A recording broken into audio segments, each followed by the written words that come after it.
Monday morning and I've got sunglasses on, but it's not because I've got arc eye, it's because it's actually sunny. Where are we, Anderson?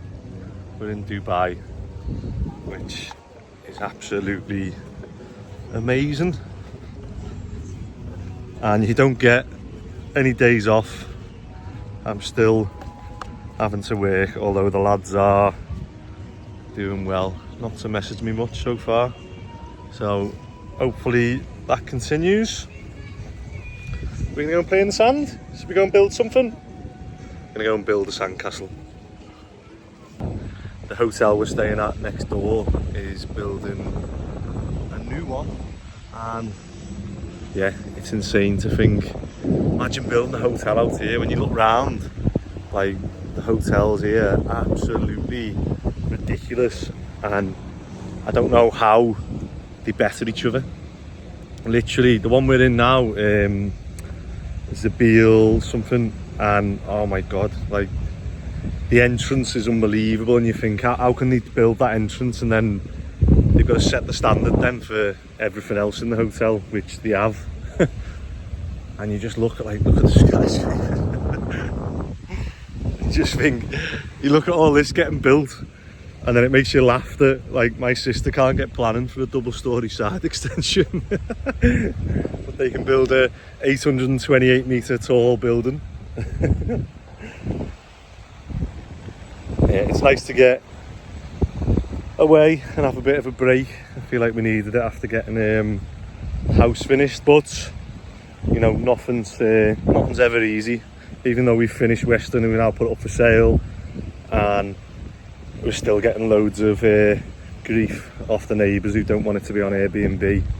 So what they've done now is started trying to blackmail us with this party wall agreement that we'd agreed but didn't get in writing, and now the neighbours have mentioned that they want to be included in the vetting process for someone who buys the house, which is absolutely bonkers.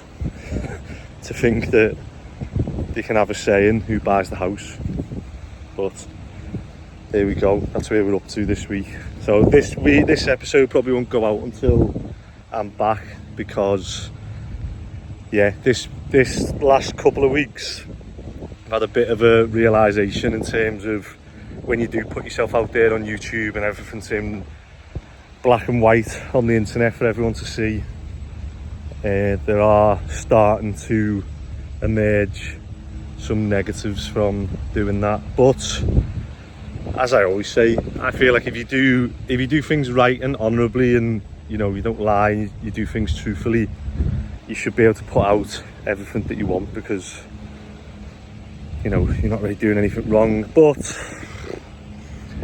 there are certain people who will use that against you maybe, and one thing I'm just a bit conscious of is obviously advertising that we're away for a week or so, and yeah, just someone, it's either breaking in the house or doing something, or I don't know. Yeah, I mean, look, you have, it's like everything, isn't it? You have things in place to stop people or to deter people, but if they want to do it, they'll do it. But I just thought, it's not worth putting this episode out yet for the sake of a week. So yeah, when I come back, there'll probably be a week's gap where people will be thinking, what's happened? But now we'll hopefully have some more content and maybe do a double episode, one midweek maybe. What is that? Black pipe here. Hopefully it's not sewage. Unless that looks like maybe water that they're sucking into the site. But it's pretty substantial if it is. Let's see if we can feel anything going through it. Oh yeah, that's sucking water. Sucking water or pumping it. But yeah, I'm going to enjoy myself, and luckily the lads are cracking on while I'm away, and we've let a couple of lads go.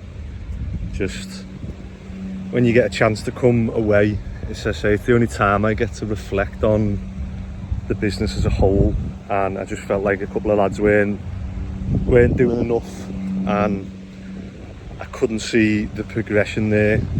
So it was like, well, do we keep these on and just keep going, or like Stephen Bartlett says, you know, just you can't fix people.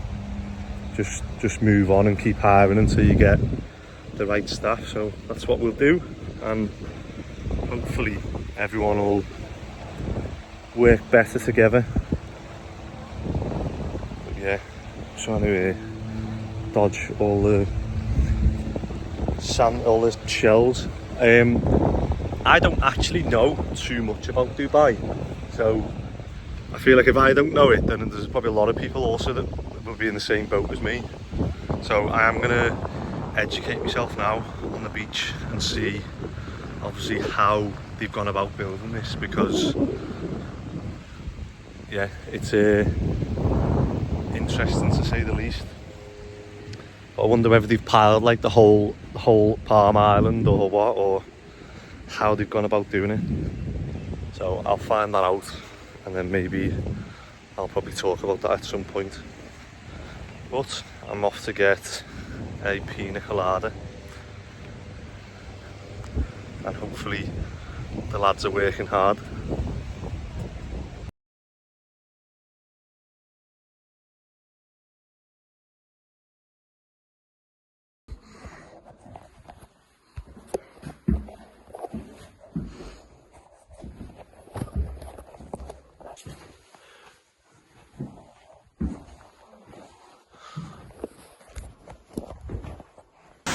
How do you know it's raining when you're in the mall in Dubai? How cool is that?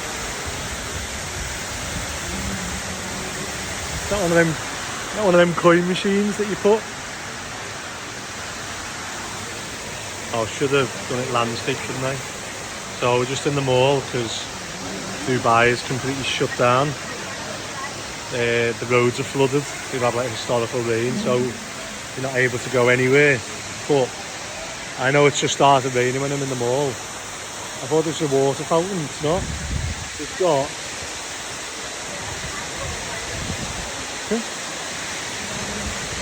It's got like an inverted dome on the roof, and when it rains, obviously it comes flying in.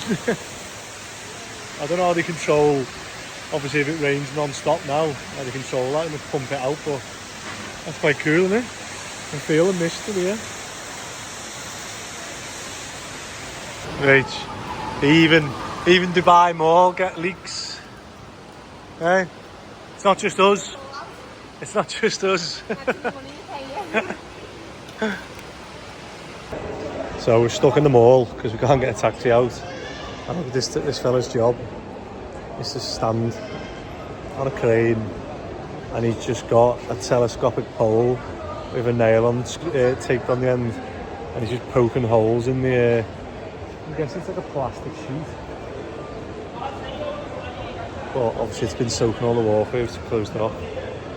I was hoping to get him watch him poking a hole, but it's gone down on like to the escalator, so they've sectioned off the escalator with all tape. Oh, is he going to do one now? Nah, he's done. Missed them doing it.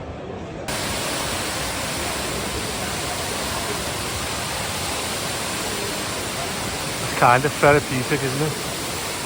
I want one. I want one in our house. Anytime we have a leak, I'm just going to put a fountain underneath it,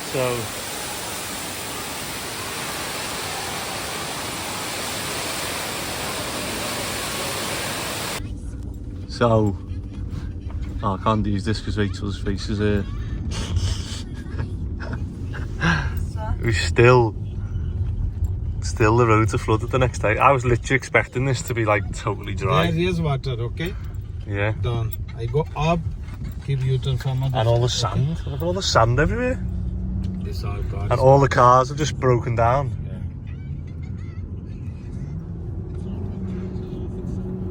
Yeah. This side okay? No. Everywhere, yes. One, this side damage, this side, I will ask my friend. He's All the cars getting recovered, even a G-Wagon. Not a good advert for Mercedes, that is it? G-Wagon broken down in the water. So, one of the lads has been off in work for like 2 weeks now and hasn't even mentioned that they're going to be off. Each day hasn't clocked in. Who's that? He's sat here. Oh, me? Who's that? Hey, that's not yours. I'm like that, which one's that? Which one's the boys that? So we should have sacked him. Sack me on the spot. I'm working all next week. Doing call outs in Dubai, aren't we? I don't know what day it is actually. I've lost count, but it is. What day is it? It's Wednesday. No, it's not. So it is Wednesday, and I've said this before, but you know, you can get so caught up in sort of day-to-day life and day-to-day running of a business that you just lose track of the bigger picture and what matters and stuff. So one thing I've been seeing when I'm out here and obviously talking to different people is sort of a lot of people run the businesses from here, which obviously tax benefits and stuff, but they're businesses that they can run sort of remotely, whereas obviously our business is very much, you know, personable to Liverpool and South Liverpool and obviously what we do, and it's all down to not so much me but my reputation and my stamp on what we do for the lads and stuff like that. And only when you take a step back do you feel like you realise that, you know, what you can do and how you can grow the company and stuff. And I've spoke to a lot of thank you. I spoke to a lot of big business owners, you know, talking tens of millions of pounds business owners, about how to scale, how to grow. Because I am so far down the ladder in my business journey. Like in terms of being a boss, I'm absolutely awful at it. Like I'll be the first to put my hands up and say that, you know, the last thing I think about is probably money, and it's all about getting the job done and the right price and trying to provide that service and trying to teach the lads and stuff like that. Whereas, you know, if I was money orientated, I wouldn't be doing what I'm doing now. I'd be doing I'd just be doing electric call outs probably, or doing something else that would generate more money.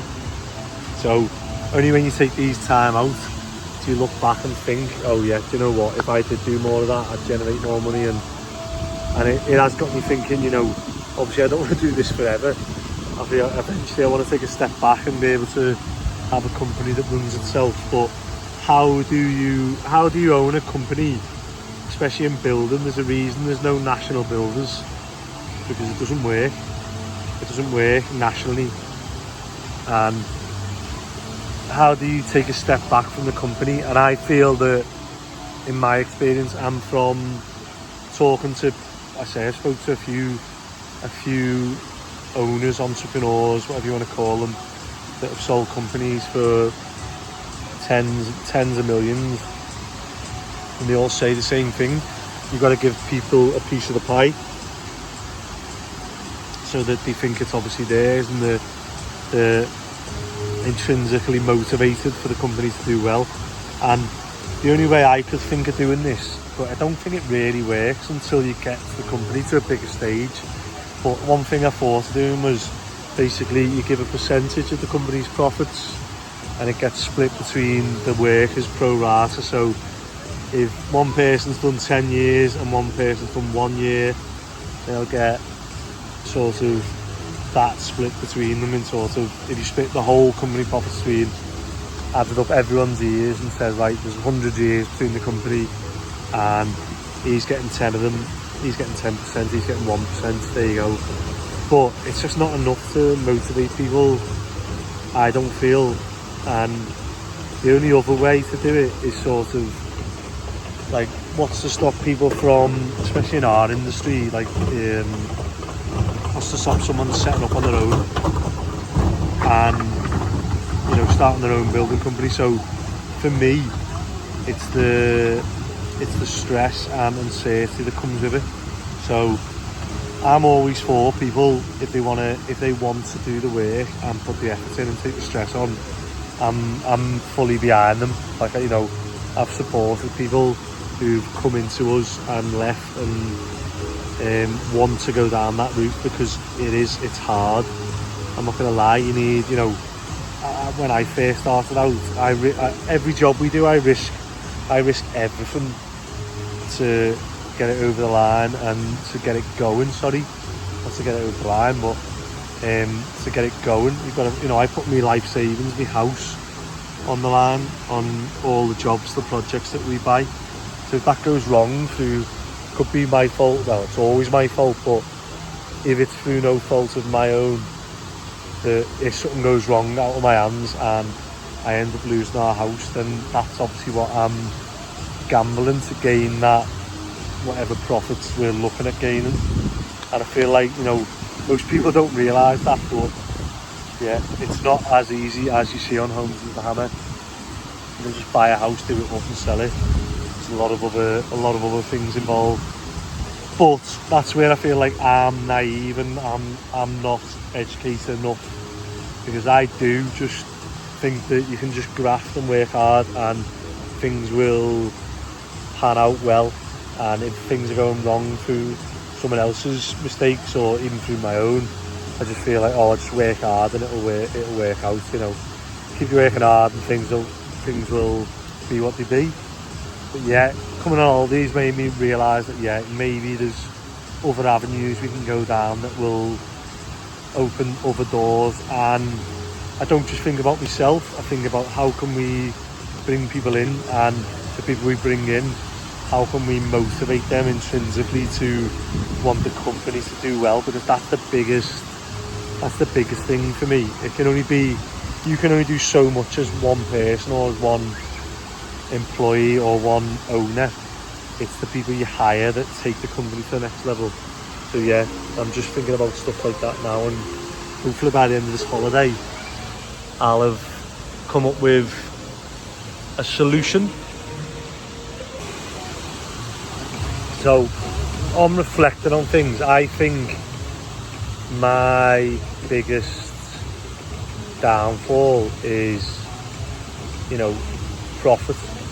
So when I first started out, you know, I was handy, believe it or not, and I was building, you know, trampolines for single mums in the gardens for like £15, like driving there, driving back, building it for an hour. And obviously I look back now and laugh and think, you know, obviously it didn't pay well, sort of thing. But I'll probably look back at where I am now in a few years and think, God, the stuff I'm doing for what I'm doing it for.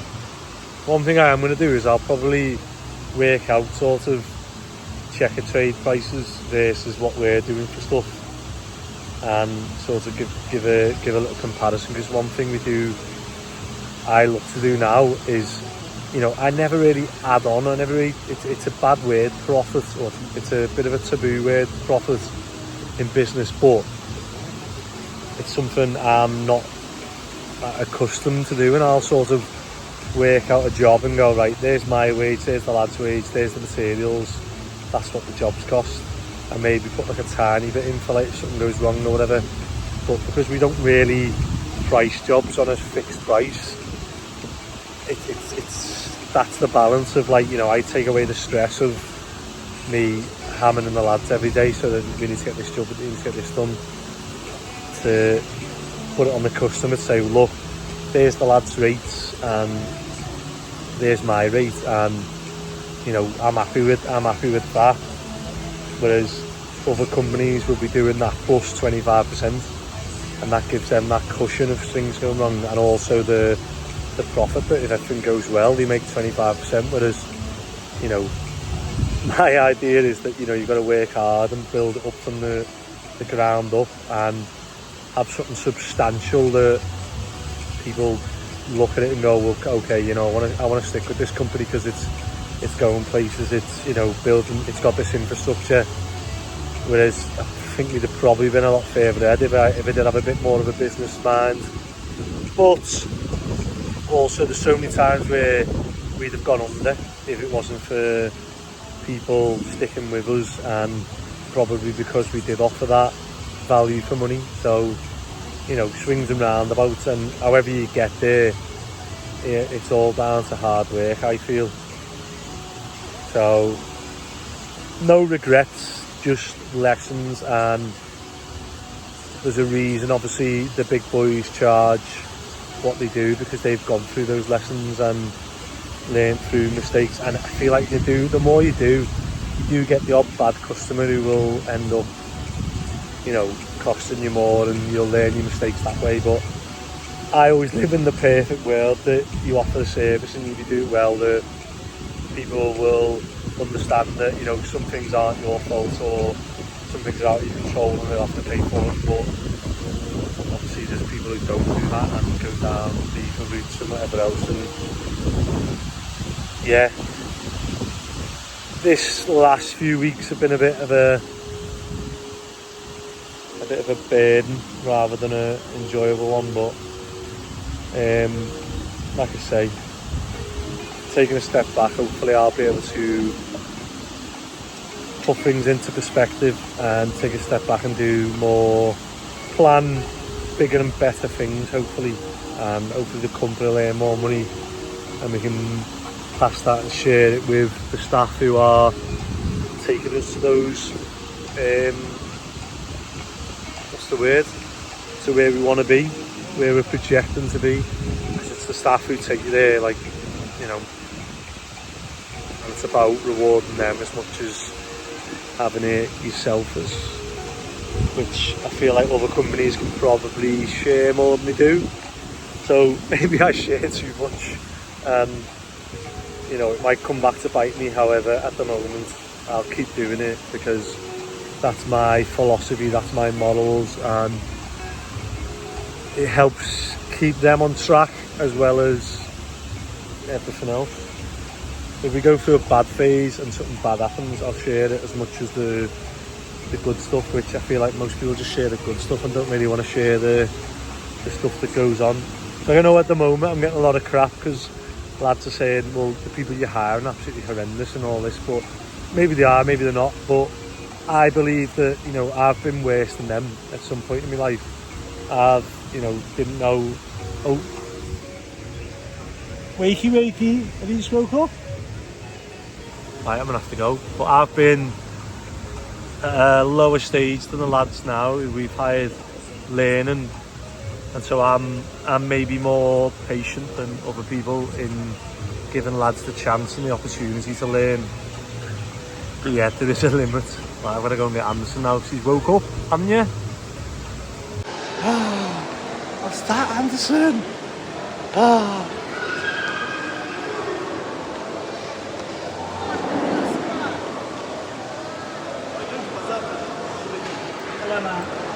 Hello. Sitting. Can you see the shark? Anderson, can you see the shark? Look at the shark. Look at the shark above you. And I have to show them.